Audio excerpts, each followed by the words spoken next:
napansin ko ho sa comment section, may mga nagsasabi, ano po, si Senadora Amy Marcos, ang lakas-lakas ng loob na magpa-hearing, etc., no? Na alam naman natin na ang pakay nung hearing na yon ay para lang makuha yung boto ng mga DDS, no? Para makasigurado lang na iboboto siya ng mga DDS. Kaso wala ho no? Bukayo ni Panelo. Kaya nga sabi ni Panelo, kung totoo talaga yung ginagawa mo, sige nga, kasuhan mo si Bongbong Marcos. Hindi lang ho natin alam kung kakasuhan ng dating senadora. Ano po? Ngayon, napansin natin, kapag pala yung may mga ganong pa-hearing, pwede naman pala. Ngayon, ang dami hong nagtatanong, mga kababayan. Ayan, kagaya ni JM, third degree. Madami nagtatanong. Recess ninyo, pwede naman palang mag-hearing. Bakit ayaw pa daw umpisahan? Yung impeachment sa vice presidente. Madami nagtatanong. Ano ba, selectorized lang ba yan? Pinipili nyo lang ba yan? Di ba? Yun po ang tanong ng sambayan ng Pilipino ngayon. Hindi man lahat, pero majority ng mamamayang Pilipino. Lalong-lalo na ho. Yung mga talagang gusto ng marinig, mga kababayan. Kung ano ba ang talagang kasagutan diyan sa confidential funds. Especially kung sino ba si Kokoy Villamin, si Mary Grace Piatos, si Jugs de Asim.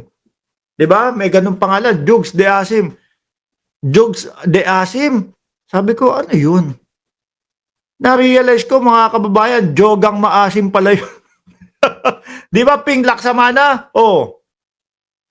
Na-realize ko, Jugs de Asim. Iniisip ko, ano ba 'yun? Parang siguro yung kapitbahay nila, no, habang sinusulat to yung si Miggy Mango, habang sinusulat si Jugs de Asim, naisip yung kapitbahay nila, yung kapitbahay namin, Joga ang Asim. Naisulat. Di ba? Ang sambayan ng Pilipino, nag-aantay na dyan. No? Inip na din yung mga nasa Congress. Si Kokoy may Kokoy Santol? Grabe naman yan, Tapos yung Mary Grace Piatos, yung Piatos family, lahat makakatanggap ng confidential funds. Di ba? Senator Chis, matatanong ka ng sambayan ng Pilipino dito. Bakit hindi pa daw umpisahan? Madaming pwede naman pala yung ganun yung ginagawa ni Amy Bakit hindi pwede do sa impeachment? Pero anyway, hintayin natin ang kasagutan ni ni Senate President, Quezon, Chis Escudero. Dahil po panigurado, makakarating sa kanya yung mga tanong po ng ating mga kababayan. Sabi ni Elias Bulusan, ikaw ba yung gumaganon, yung sumasayaw na gano'n, Elias Bulusan, no? Wala ng pag-asa si Maudigs, no, na makauwi. Lalo pag nagpunta ang mga tinukhang nila sa The Hague, Netherlands, sa hearing niya sa September. Sabi ni Rodenia, Mark, napalitan ko na yung DDS na nag-unsubscribe sa'yo, watching from Aurora Province. Tingnan nyo. Yung mga DDS kasi, ewan ko, hindi nag-iisip yan Pero yung mga yan yung mga nagsasabi, unfollow na kita. Mga lang ho yan. Mga hindi naman ho talaga mga nakafollow yan. Gusto lang nila akong ma-hurt ang feelings, no? Ay, nabawasan ng isa yung subscribers ko. Hindi nila alam na ang dami yung papalit. Di ba? Yung iba nakakalimot lang. Tignan nyo lang yung dyan yung subscribe button sa ilalim. Makikita nyo, hindi pa pala ako nakasubscribe. Di ba? Ganun lang yun Anyway, mga kababayan.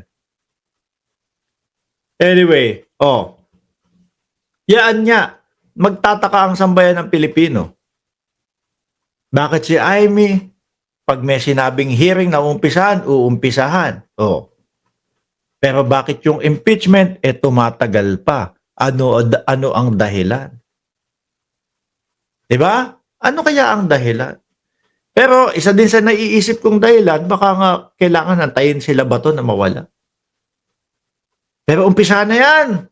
Senator Chis, madami ng mamamayang Pilipino ang nag-aantay para maumpisahan yung impeachment na yan. Gusto naming marinig kung ano ba talaga yung paliwanag doon sa 250,000 na bahay, no, na nirerentahan. Oh.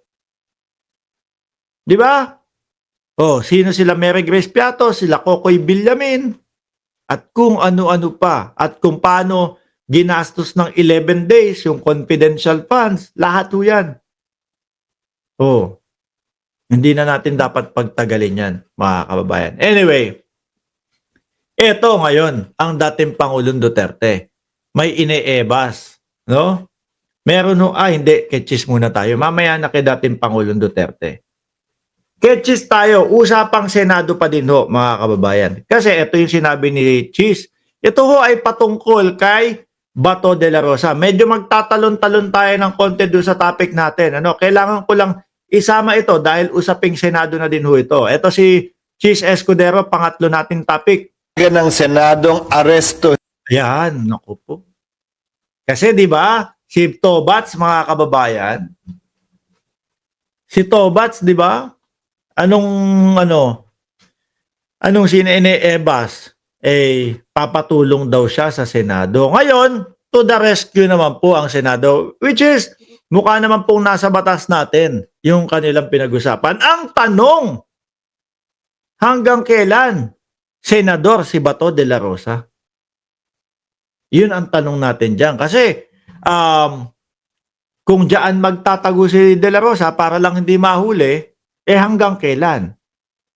Pakinggan nyo ha, mga bossing. Dahil si Senator Cheese Escudero daw po ay hindi papayag, no, na arestuhin si Bato de la Rosa sa loob ng Senado. Papayagan ng Senadong arestuhin ng sinumang miyembro niya. Again, institutional courtesy dictates na wag ito pasukin ng kapulisan para may posasang senador. Ayan. So, alam na natin, mga bossing, na si Bato de la Rosa, kapag ka nandoon po sa loob ng Senado, ay malabong maaresto.